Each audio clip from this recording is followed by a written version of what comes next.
Austin 316 says I just whipped your ass. And what's it gonna do? It doesn't matter how you're doing. Woo! Wheeling, dealing, limousine right, jet flag. Can you dig it, sucker? Would you please shut the hell up? You don't know what hard times are, Daddy. The cream will rise to the top, oh yeah. Oh, yeah.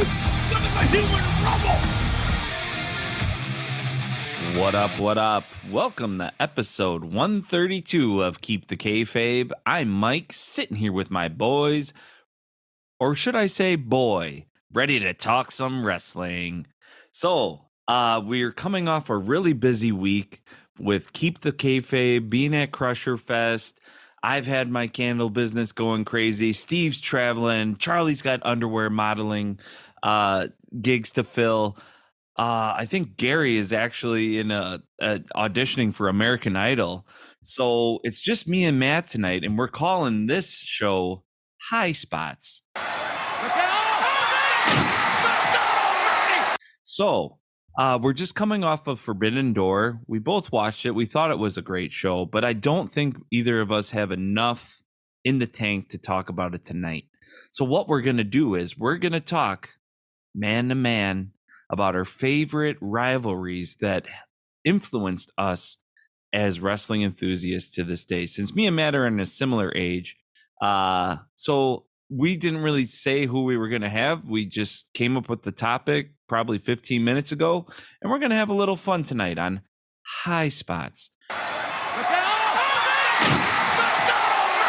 So let's get to talk to who we are talking to tonight. He's over in Bayview. He keeps it freshly squeezed. His name is Matt Michelson. What up, Matt? You think you know me? No. I love it. I love it. I actually just watched the Edge documentary on A&E. Like I said, I've been busy with candles and shit, so I've been throwing that show on, and it's been great. I've been watching Rivalries. I've been watching the biographies, and I watched the Edge one. And I mean, fuck, there's just so many good stories in wrestling. So many comeback stories. I mean, probably next season they'll do Bryan Danielson and they'll show how like crazy fucked up his neck was. And now he's doing things what he did with Okada this last weekend. Like shit is unheard of. So many good stories. And Edge was one of them. And I always love that intro music of his because we really don't know the guy until you watch the A&E biography. He was phenomenal. He still is phenomenal. And one of the cool things about A&E is they have another show on Rivalries in WWE. So tonight on High Spots, that's going to be the aim of our focus, is talking about some classic rivalries in professional wrestling.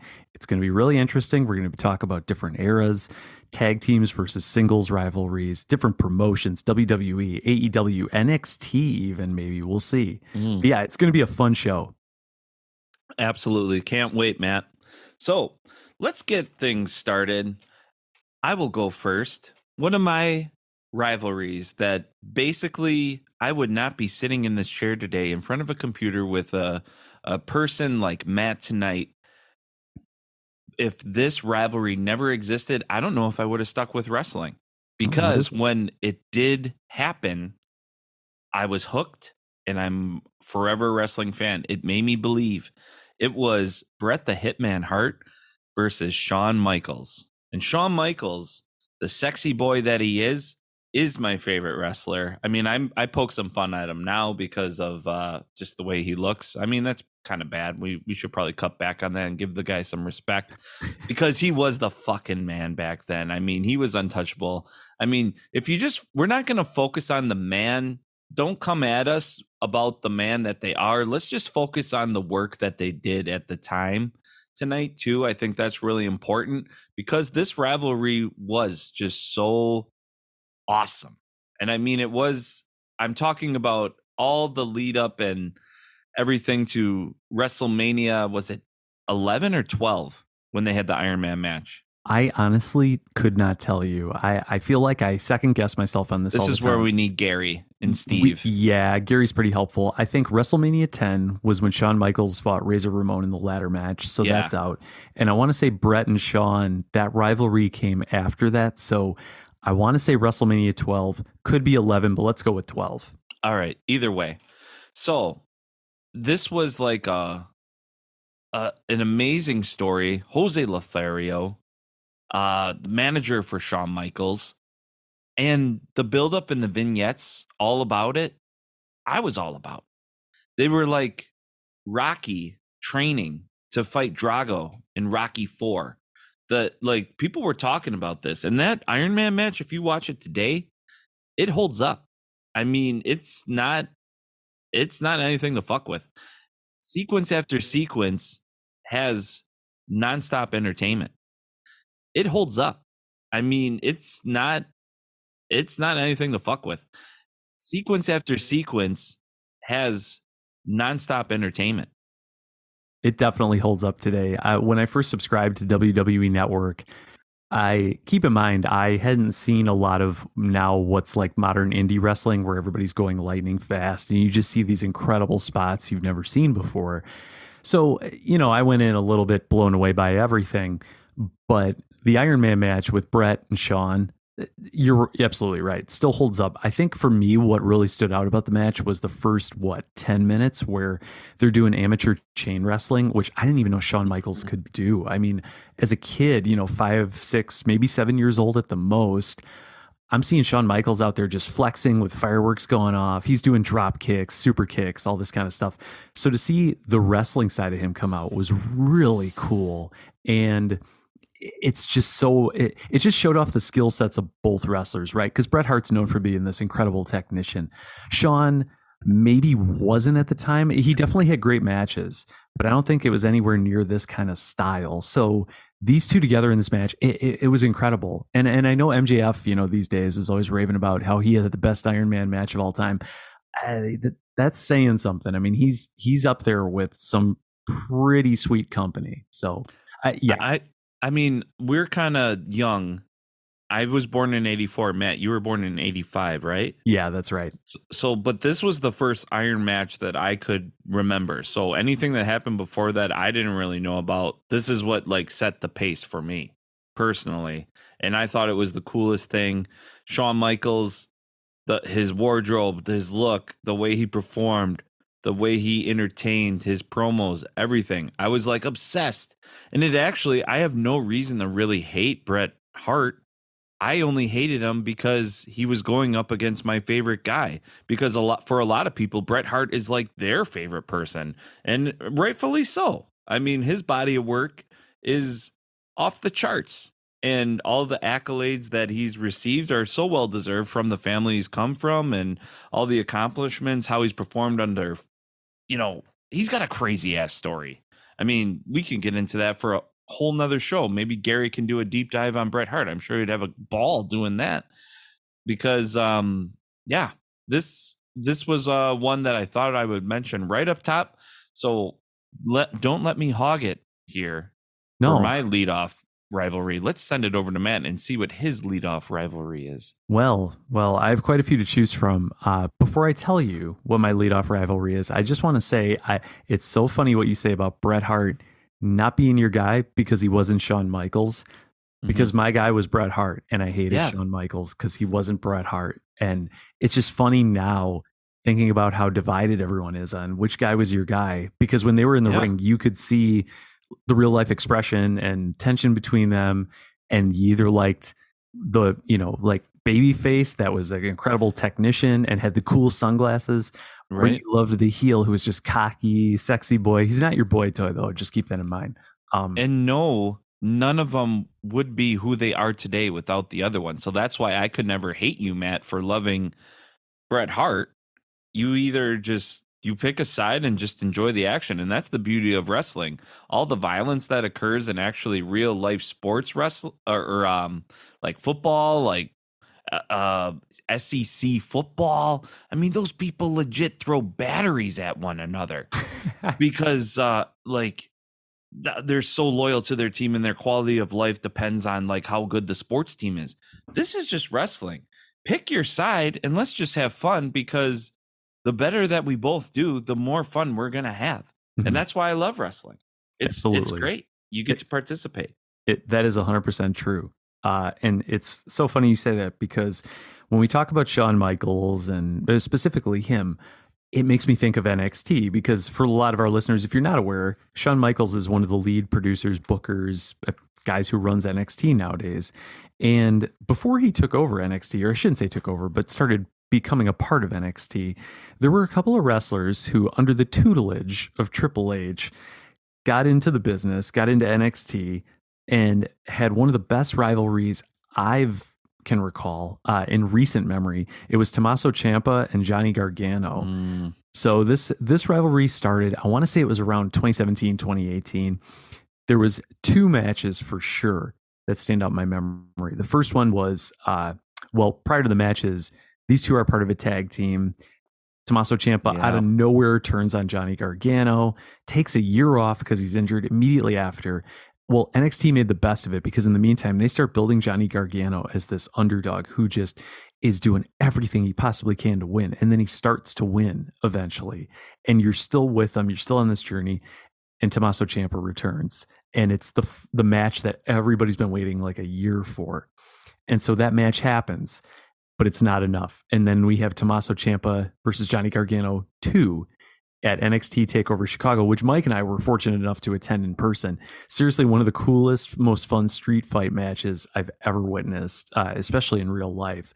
And then it did lead to a blow-off match, I think, for the NXT title at some point down the road. But I think by that point, they kind of passed the peak of this rivalry. But despite all that, this was probably one of my favorites. I was so invested in it, I remember. And that's really saying a lot for me because one of the things about having a podcast like this is I feel like I tend to keep wrestling at an arm's length. Like I never really just let myself totally get into a storyline. I think CM Punk is the one exception because there's just something about the way he draws people in. And he's just, you can tell he's himself as a wrestler. Like it just works, right? So I think that would be the one exception. But regardless of that, Ciampa Gargano is right up there in terms of one of the storylines that I've probably ever been the most emotionally invested in. Well, and I think it's mainly because the turn was probably the biggest turn in maybe NXT history when NXT was so hot. I mean, I probably came into NXT 4 years after it started. I think you guys on the show, Charlie, Matt, Steve, have been watching a little bit before me. But when I met you, then I started watching, and we were in on the heyday, and you guys were in on the ground floor on a lot of things. But I do. So DIY, this was Ciampa and Gargano's tag team. They were like best buds, stood up at each other, best men in each other's weddings. Like super tight. And then, I mean, they kept it tight in the ring. And FTR, they are today. They were called the Revival. Was that their name, right? Yep, and that was like them. the big tag team rivalry. So they got each other over. The respect that FTR gets today probably wouldn't even exist if DIY didn't exist. So the turn, I think it was in Chicago, but the Chicago before the one that we saw. So that's why that match, that street fight match, was so important in Chicago, because it's like, oh, you're after the big turn. And it was crazy. They just beat the Revival and then or lost to the Revival. It was a crazy ass match.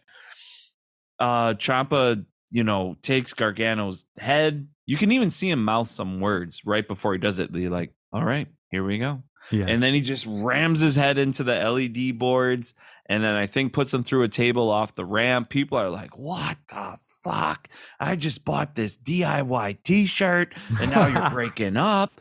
What the fuck is going on? So people were pissed.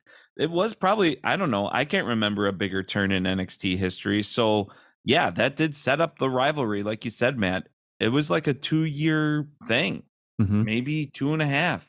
So those two were two badasses, and Ciampa's from Milwaukee, so we've gotten a little more invested in him. Gargano's like this undersized dude who like has no business wrestling, but he's good and we love him. So yeah, great fucking pick, Matt. I love it. Absolutely.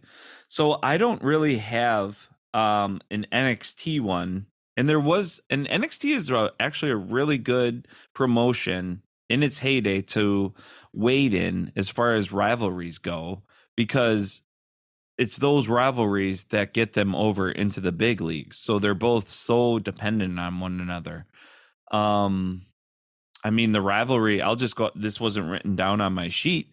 Let's just go to the female division. It's Sasha Banks and Bailey. If Yeah. Steve was here, he'd be stroking it right now. And if he's listening to it, he's probably unbuckling his pants right now because I know he loves this story. And I mean, I was a little late to the game. I think I just caught the tail end of like it, but I think this was like, you know, a year-long buildup between, and these were like the females that were, you know, actually big superstars in this era. Charlotte Flair, Becky Lynch, Bailey. I mean, the NXT was just kind of like a mill, not a puppy mill, but a female wrestling mill. But they were cranking them out at that time. So we witnessed the heyday of that. Trish Stratus and Lita were the ones that kind of like set it up. And now it's like, okay, we can multiply.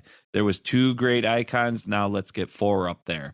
So I think the Bailey and Sasha Banks rivalry really did shape what women's wrestling was when it was at its strongest. Would you say, Matt? Yeah, 100%. The women's revolution, as WWE went on to call it, doesn't exist without Sasha and Bailey, in my opinion. You make a really good point. I think Steve and I, for sure, and a few others got in on the ground floor with NXT. I wouldn't say on the ground floor, but a few years in, right around the time where I think Bailey had just come into NXT. She was really green.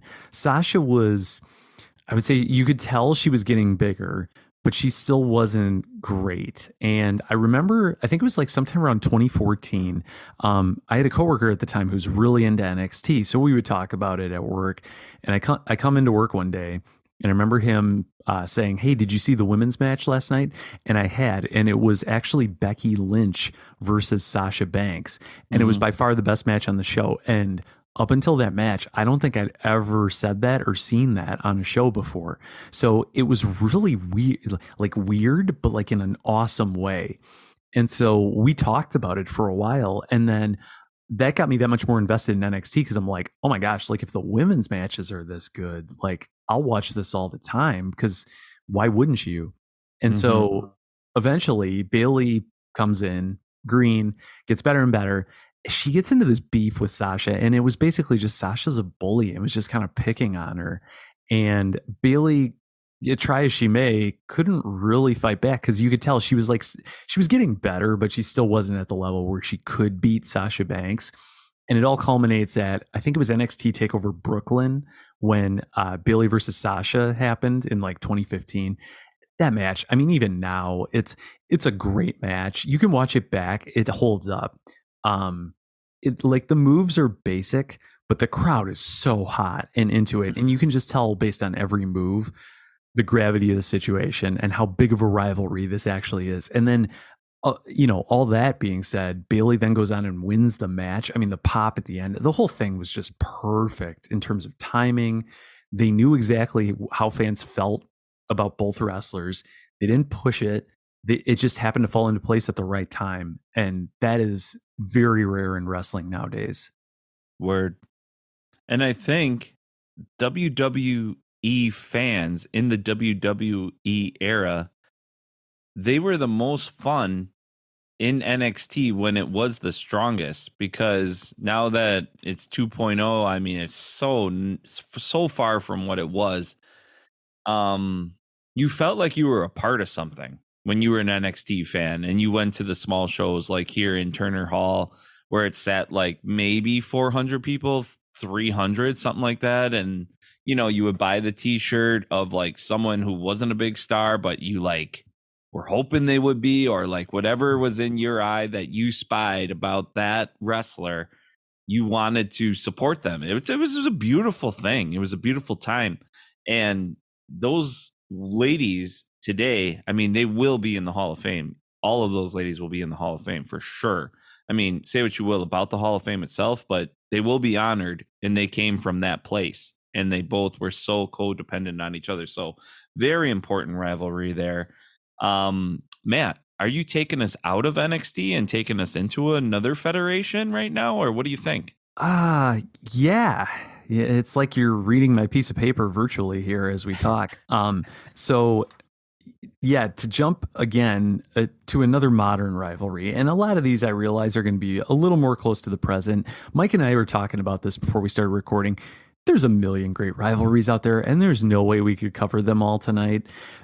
But rather than doing the fans a disservice and talking about a rivalry that we may not have all the facts on, maybe they were before our time, maybe we just don't remember them that well, I want to talk about something that I have a connection with, and I think a lot of current listeners and probably a lot of people who watch wrestling now will too. And that's CM Punk versus MJF in AEW. It's a very recent rivalry. So, of course, it stands out in my mind, but that doesn't take away from how awesome it was. For those of you who watch AEW, I want to say it was 2022. Like, I feel like it was very recent, even though it already feels like a lifetime ago. There's an evening where MJF comes out. He's doing a promo. He's just doing his usual shtick. It's right after a pay-per-view cycle has ended. So naturally, they're going to set up a new opponent for him. And CM Punk walks out. MJF offers to shake his hand. Punk looks at his hand, laughs in his face, and just walks away. And that just sets in motion one of the best heated rivalries in modern pro wrestling history. I mean, for sure in AEW, probably a lot of other promotions as well. Goes on to lead to like two really phenomenal matches. This dog collar match that we saw between the two of them, probably one of the better dog collar matches in recent history. Just a great rivalry. But unfortunately, then some things transpired with Punk, and he's just come back to AEW at the time of this recording. So we'll see where things go. But yeah, that was probably one of my favorite memories. Favorite rivalries in modern memory. I threw myself a tongue twister and didn't even know it. So Mike, I'm sure you've seen this rivalry as well. I know you have. We've texted about it. What do you think? Well, I just want to say Zack Sabre Jr. just put your tongue into an incredible technician pretzel. If anyone could, it's him. Totally. Yeah, Matt, I love this because we do have to keep it a little current because our peak wrestling fandom right now is right now. That's how important wrestling is to us.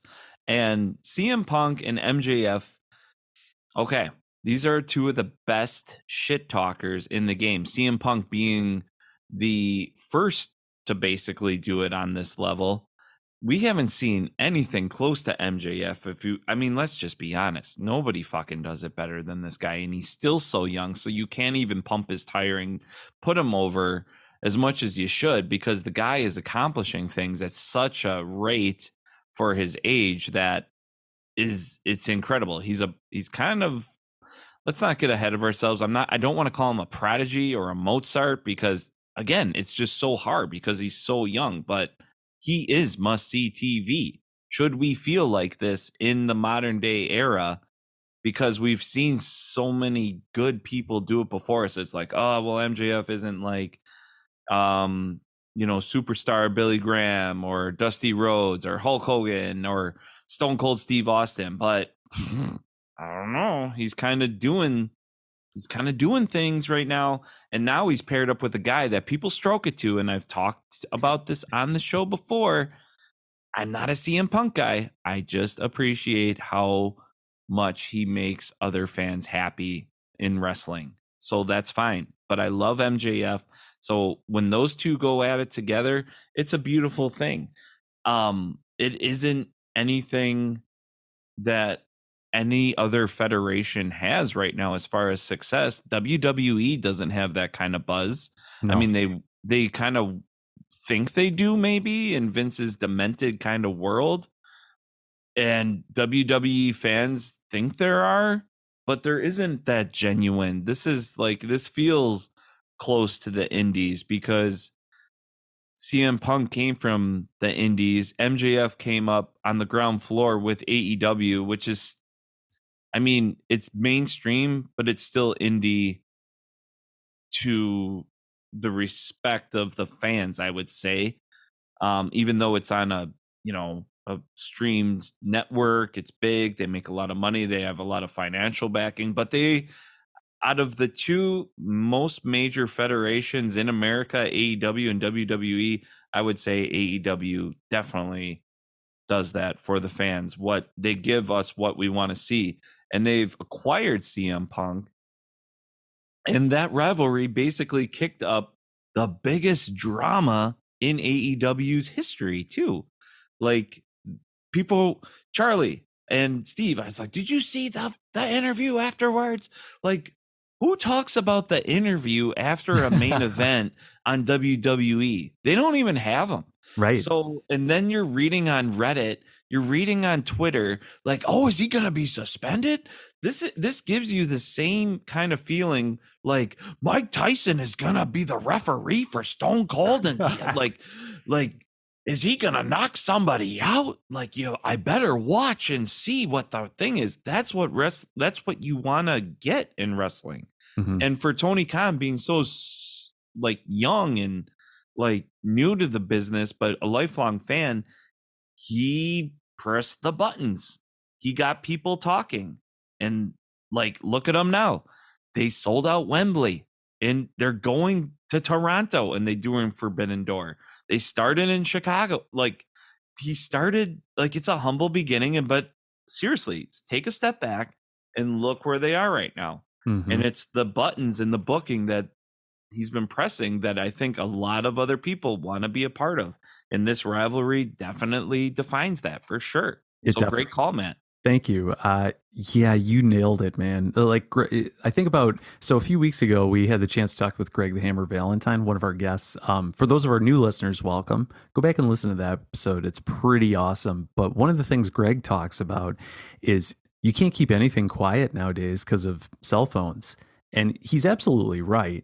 But somehow AEW, I feel like more and more finds ways to crack the code on keeping things quiet, still surprising people. And I think even simple surprises now are so welcome in pro wrestling because they're just so infrequent. So Mike, like you said, following what's going on, like every step along the way with these guys, even if you don't know if it's a work or a shoot, real or fake, for those of our new listeners, it's so fascinating to follow. And this feud, I think, is the perfect example that AEW continues to pump that kind of stuff out, right? But this feud got so personal and really blurred the lines between, are they really shooting on each other or what's going on here? Also, just how captivating both guys are and true to themselves makes it that much better. But yeah, this was definitely an all-timer for sure. Absolutely. And it's kind of like, because CM Punk came from WWE and now he's in AEW with a ground floor person like MJF, that just rivalry within the rivalry kind of like gets people's attention. Mm-hmm. And nobody did it better than Eric Bischoff when he took WCW and created the NWO, which I think is basically the rivalry that made wrestling kind of a juggernaut that it is. I mean, you can say what you will. I mean, Vince, yeah, he made wrestling a juggernaut. He killed a lot of family businesses by breaking up the territories, but like, it's Hollywood now. It's a cash cow. Mm-hmm. It is something amazing. And he couldn't be amazing that he is without Eric Bischoff doing what he did with the Monday Night Wars of WCW on the WWE. And it's because he created just a little something within his own federation. He took the name of the entire federation and then created an opponent for it within his own company. Freaking crazy, right? And everybody, I mean, there was so many dominoes that fell towards the back end of this rivalry, WCW and NWO, but the beginning, I don't think there's anything stronger. I mean, the thing was a tsunami. You're like, what the fuck? Hulk Hogan's a heel and his name is Hollywood and he's dressing in black and his sideburns are brown, but his mustache is gold and he's got new music and he's got Razor Ramon and Diesel next to him, but their name is Scott Hall and his name is Kevin. Like, what the fuck? Like, he created so much disruption against what probably Vince was trying to build. He's probably like, God damn it. I was just trying to annihilate and like have like literally a territory holocaust and just gather it all up for himself. He figured out like, okay, this is how I'm the best. I just kill everybody, right? Well, there was a guy who was like a formidable opponent who had no business even being there. He was like a reporter and then just worked his way up. He's an amazing entrepreneur, Eric Bischoff. I mean, say what you will about him right now, but fuck, when he was a killer, he was a fucking killer. He disrupted the McMahon vision, but made him stronger too. So him not creating the NWO, having or like trying to do what Vince was doing, like get the best stars and the biggest attractions into your own federation that you own. That's how you make the money. So he got Hogan over, he got these other big guys, and they know they would walk because fuck, if you have to work less, make more, where's the challenge there? Like, what's the decision? Obviously, you're gonna make more money by doing less work, by going into this company, and that's what he did. And he got some of the best, but when it got to be a little too much, then that's when the dominoes fell. But I'm just focusing on the rivalry tonight. It's a huge contributor to what we are realizing as wrestling fans today. You look back on it, you can go back and watch it on A&E rivalry or biography. They do a good job, but I mean, just watch anything from WCW. That's why I'm a strong wrestling fan today, was because I was a WCW guy. But I was flipping back and forth between the Attitude Era during that time. But the Attitude Era was basically created because of this rivalry too. So, I mean, for a lot of us, we were kind of all in between. But like we said earlier, Matt, you with Bret Hart and Shawn Michaels, you either had a guy. You were either a WCW guy, or aka an NWO guy or gal, or you were just focused on WWE in the Attitude Era. And both weren't wrong, but a lot were flipping between the two too. So yeah, it was a fun time. That was a fucking heyday for sure. It was really divided. And I've talked about this on past episodes. I was not a WCW guy, but despite that, I knew who the NWO was, and I knew enough to know there was a rift between them and WCW. And for real at the time, I knew wrestling was not 100% real. I'll say that. But this to me felt real, even from a distance. And I didn't really know what to make of it. And maybe that's why I didn't really buy into it as much as a lot of other people did. So I ended up sticking with WWF. I really wish I had, lived through that rivalry between WCW and the NWO. Everybody and their mom had a NWO t-shirt. Do you remember that? Oh yeah. It was the simplest t-shirt. Probably cost a cent. It was either that t-shirt or the Suck It t-shirt. And I was in the Suck It crew. Or Austin 316. Yes. Like, it was a great day for t-shirts. Gosh, yeah. You think about it, it's like, do kids wear wrestling t-shirts to school anymore? For those of our listeners, send us an email, keepthekayfabe414@gmail.com, or hit us up on Instagram or Facebook. Tell us, do your kids wear wrestling t-shirts to school, or have you seen this? Well, whenever I see a fan wearing a wrestling t-shirt out in the wild, I make sure to be like I was at Strawberry Fest this last weekend, and shout out to this fan. He was walking down with his stroller with the baby backpack on. Matt, this is going to be you someday. So, perk your ears up here, bro. So I see a fellow dad, and he's wearing an Adam Cole baby with the two fingers up, like right down Main Street. And I'm like, Adam Cole, baby. Made his fucking day. Oh, I bet. Yeah. You got to shout him out when you see it. Every time. It's so funny. So if you don't watch wrestling, number one, why are you listening to this podcast? But number two, it's so strange how it's a community of people who you see someone on the street wearing a t-shirt that says AEW or Adam Cole baby or Limitless Keith Lee. It could be anything. And a lot of people might not even know what the hell it's about. It's Bearcat Keith Lee. Yeah, I'm thinking like more current, but yeah, Bearcat. Those that thing's probably worth like $5,000 if they made a Bearcat Keith Lee t-shirt. I know. It would be great. That or one with a picture of Adam Cole and it just says Keith Lee's manager under it. Anyway, so this is such a weird following because I swear I was in Italy on our honeymoon, and I saw a guy in an AEW shirt, and I just kind of subtly kind of gave him a nod and did the too sweet sign with my hand, because you don't know what language people speak over there. So, there you go. but he knew exactly what that meant, and of course he smiled and did it back real low key, just in passing. That's the beauty of wrestling, man. It defies languages, cultures, societies. Like, it is what it is. You can do the NWO sign and even like, do the too sweet to them. You can, fuck, man. If somebody threw a toothpick at me, they would know that I'm a Razor Ramon fan. I'd love him for it, but he might be throwing a toothpick at me for a sign of disrespect, but I would not get into a fight. I'd be like, oh, you're a Razor fan? Yeah, and it would at least de-escalate the situation quickly if he was pissed. Well, I put him up in the razor's edge and, put him through the hibachi table, because that's probably where the toothpick would happen. That shrimp gets in your teeth if you have too much. So, all right, whose turn is it, Matt? Is it mine? Fuck, I don't know. All right. Well, actually, I'm sorry. It is my turn, because we just talked about WCW and the NWO. So, moving on, we have to go back even further, and I feel like this one is kind of a layup, a softball, if you will. It's Hulk Hogan and Andre the Giant, because we haven't covered that era yet. It's literally the biggest rivalry of all time. Yeah. It's what made WWF at the time what it is today. Mm-hmm.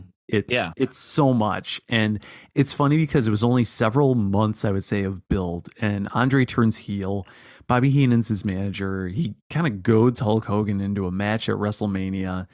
And, Hogan slams Andre the Giant. Like, that spot, the final spot of the match, is probably one of the most, like, replayed things on WWE Network, well, now Peacock, of all time.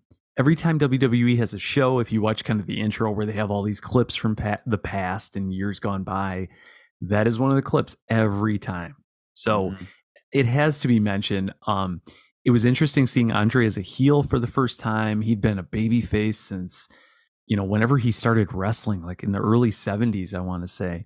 So seeing him as a heel giant was just interesting. I remember as a kid, I was really young at this time, but I remember seeing like posters for WrestleMania 3 before it had even happened, kind of showing Hulk Hogan is going to be facing Andre the Giant. I remember thinking to myself, like, deep down, and obviously I was like 2 or 3, so I was really little, and take this for what it's worth, but I do remember thinking to myself and feeling that this was a big match. So that alone, I think, speaks to the gravity, no pun intended, because Andre, of the situation.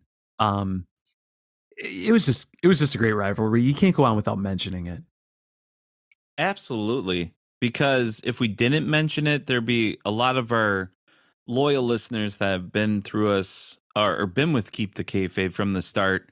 That'd be like, these fucking young idiots. If they don't say Andre the Giant and Hulk Hogan as the best rivalry of all time, then fuck them. So, we're doing it for the followers, but we do know. I mean, I was 6 years old when this was going on, I think. Or were we 7, Matt? We were probably like in kindergarten. You probably were 6. No. So this was WrestleMania 3, which was in 1987. So like I said, I was probably... So I was 3 years old tops. So I was 4. No, I was 3. But no, I knew about, like, I wasn't allowed to watch wrestling, but I knew who Hulk Hogan was. So, like, sorry, mom and dad, mission failure on that. That's how I got addicted. The more you take it away from me, the more I want it. And yeah, I did know who Andre the Giant was too, because I would look at him and the way that he bent the ropes, nobody bent the ropes like this guy when he leaned up against it. He was the attraction. Why, parents out there, don't deny your kids from watching wrestling. Guide them during it. Like, say the right things. Don't try to just cut it out entirely. Yeah, it's violent, but there's history here. And I mean, again, we're here for a reason. We are passionate about it, and maybe your kids will be too if you kind of let them watch it. So yeah, tune in on TNT for AEW. Maybe WWE, you can ease them in because it's kind of a kid show, but you know, we'll all get there. But no, yeah, this was the rivalry that is the thing that was like the Apollo mission when man first walked on the moon, basically. Like there wouldn't be a space program if man didn't walk on the moon. Basically, the rivalry is Neil Armstrong stepping foot on the moon, and it's Andre the Giant and Hulk Hogan. Yep. Is his name Neil or is it Louis? No, Sorry. You're thinking of the old jazz player. No, yeah. Is it Neil Armstrong? Neil Armstrong was the astronaut, yeah. All right, good. And Buzz Aldrin was his co-pilot, right? Yeah, his name's not Balls Aldrin, just Buzz, but yeah. They called him Balls because who would go up in a fucking rocket in the 60s to the moon? Like, there wasn't even the internet. Like, who the fuck went up there, man? Balls Aldrin. Why do you call him Balls? Have you seen the guy? He got into a rocket that was made of like sheet metal and like all these shoddy wires and fuses and hooked up to computers with people that went to like Dartmouth that has been smoking hella weed that like mastered physics. Like, there's no reason why we should have went to the. Do you think it exists? Do we make the move? I thought we were talking about Hogan and Andre, but I'll talk about this. Yeah, well, we don't have to. It's a yes or no question. No, I think we did. You think so? Yeah, right. I think so. I don't know. Well, no, this is just dawning on me now after, you know, a couple cocktails and rivalry discussion. It's hard. It's hard to fathom. But I mean, again, I compare that rivalry, Hulk Hogan and Andre the Giant, to basically man stepping on the moon, and it's launched all these other rivalries from there. So it has. So, Mike, what about you? I know that's my big one from WWF in the early days. Do you want to talk about tag teams at all? Yeah. Well, I mean, we've been kind of building. I've been liking the momentum that the show has been building because we've started from something and we went to, you know, the biggest stuff. And I don't want to like close the show with anything small. So I'm going to take off maybe 2 of my entries, but I think this rivalry holds up because it is so influential in the indies, because I think these guys had this such indie feel and their story was so indie, where they came from, their humble beginnings and their creativity, I think is, and you see it today, and it's got to be Edge and Christian versus the Hardy Boys, right? Am I picking up what you're putting down, Matt? I had this one too. It's the only tag team rivalry I was able to come up with. Yes, there are tons, but again, we only want to talk about what we feel comfortable talking about. And I think Edge and Christian and the Hardy Boys was the tag rivalry of our generation. These guys were huge in the early 2000s, you know, just a few years before the big indie movement started with Ring of Honor and other promotions like that. So yeah, Edge and Christian, man, like those guys, and Edge has talked about it in interviews, talking about how they were the smaller guys on the show, which is hilarious because what are they, like 225 or something like that? They're not small guys. But Edge has talked about how at the time they were the small guys in the land of giants, so they had to make themselves stand out. And if you've ever seen any of the TLC matches, you know that they were willing to do anything to make that happen. I remember watching this as a kid and thinking to myself, this is the craziest shit I've ever seen, because who would in their right mind would do this? And keep in mind, I was the one where like I knew wrestling wasn't 100% real, but like some part of me still thought, is The Undertaker really trying to crucify Stephanie McMahon? Like, why would he do this? Right. We were in the sweet spot.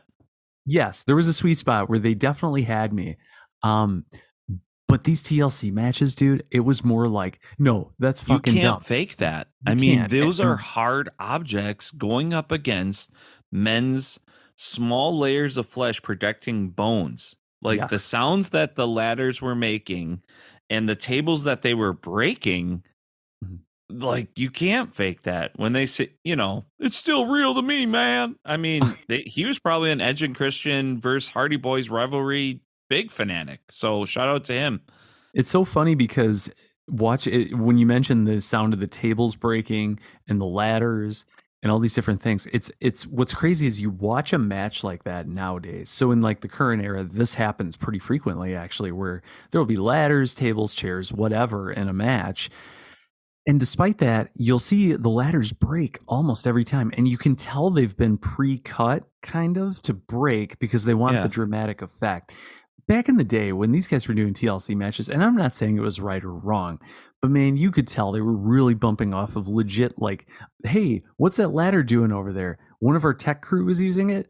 We're going to put it in this match and get crazy. Well, and it's still sharp when it breaks. There's still like a margin for error. Like if you are jumping off of something 40 feet tall onto something that's on the outside of the ring, which makes it lower. I don't know what the fucking math is, but it's a big drop. And I mean, the force, and then it makes it jagged edges. Whenever Matt or Jeff Hardy does it and he holds his elbow, like, I legit think he's hurt every single time. I know. And he probably is. I don't know. It's hard for me to say. I'm a mark. But whenever he does that, I'm like, there's no way you can be okay. These guys are willing to not be okay for a couple of fucking drunk idiots, or, young fans, or sophisticated fans, or people that are signing their paychecks. They don't give a fuck. I think it's a lot of it is personal. They're challenging themselves, and that's like inspired another generation. You know what my favorite moment was from this feud was when Edge climbed up to the top rope. Jeff Hardy is on top of a ladder trying to grab the tag titles. The ladder gets moved out from underneath him. Edge spears him off the top of like where the belts are hanging, and they just fall all the way from that point to the ring. And just the look, if you go back and watch it, the look on Edge's face is absolutely incredible. He just kind of looks right at the hard cam with kind of that dazed look and tilts over, and he's laying there. I saw an interview with him years later after that, and they talked to him about that match. And he's actually kind of watching parts of it back. And that moment when he and Jeff Hardy hit the mat, he says he basically was like, if you think of the expression like seeing stars after you get like hit really hard, he said, that's exactly how I felt. Like it was kind of like birds chirping, stars flying around his head, and he just kind of tilts over and falls down onto the mat of the ring. I mean, how many times can you get clocked like that in your life? That was probably the best time that he's ever felt stars in his life, because he just became immortal with that spot though too. So he was maybe in a euphoric state, but he didn't know. But I'm sure he was on a lot of pain pills at the time too. Absolutely. I wouldn't doubt it. That was probably the best moment though, for sure, that entire rivalry. Although I think it was actually the Dudley Boys. We got to give them honorable mention. If we're going to mention Hardys and Edge and Christian. I think my favorite spot was Bubba Ray Dudley at the top of like a 20-foot ladder in the ring, gets dumped out and falls through 4 tables on the outside. I don't think I'd ever seen that in WWE until that point. It was just one of the most like satisfying, insane moments from that entire series of matches. And people kind of forget during that match too, there was some run-ins from every respective party. Was it Spike Dudley for the Dudleys, Lita for the Hardys, and then Rhino was like in there too for someone? Like every party that was involved of that tag team, there was a run-in for, and they had their own little touch in it. So I mean, that spot was the most memorable, but it was a big match. And I mean, if we go back and look at that WrestleMania, I might want to go back and watch that whole show. We always reference the What Culture podcast on this episode. They do a ranking of all the WrestleManias, and they always put WrestleMania 17 at the top. Damn. And they regularly mention it on their show as being the best WrestleMania of all time. Probably one of the best pay-per-views of all time. It's definitely in the top 3 or 5, I would say. But yeah, every match on that card, you know, even the undercard is so amazing when you think about nowadays what they went on to become or how special it was at the time, and we were just seeing it for the first time. And that's how the whole card is. So yeah, if you're going to rewatch any WrestleMania, I think 17 is the one. I like it, Matt. I think that's must-see TV, and that's might be what I will settle down with tonight. So, yeah, before we get out of here, we might not get to all of the rivalries that we've written down, and by golly, I know we haven't hit all of the important ones. And we're gonna probably receive some heat online for not covering it. So make sure you do let us know which rivalries we didn't cover tonight. Follow us on Keep the Kayfabe. Facebook, it's Keep the Kayfabe, or send us an email at keepthekayfabe414@gmail.com. So, before we get out of here, we like to do just these three things. What, three things? What are those three things? I need you to remind me. I can never remember. Well, when you do a rivalry show, it's very important to remember you gotta stay humble, you gotta stay hungry, and you gotta stay hard. Oh, Triple H. Yep. Woo!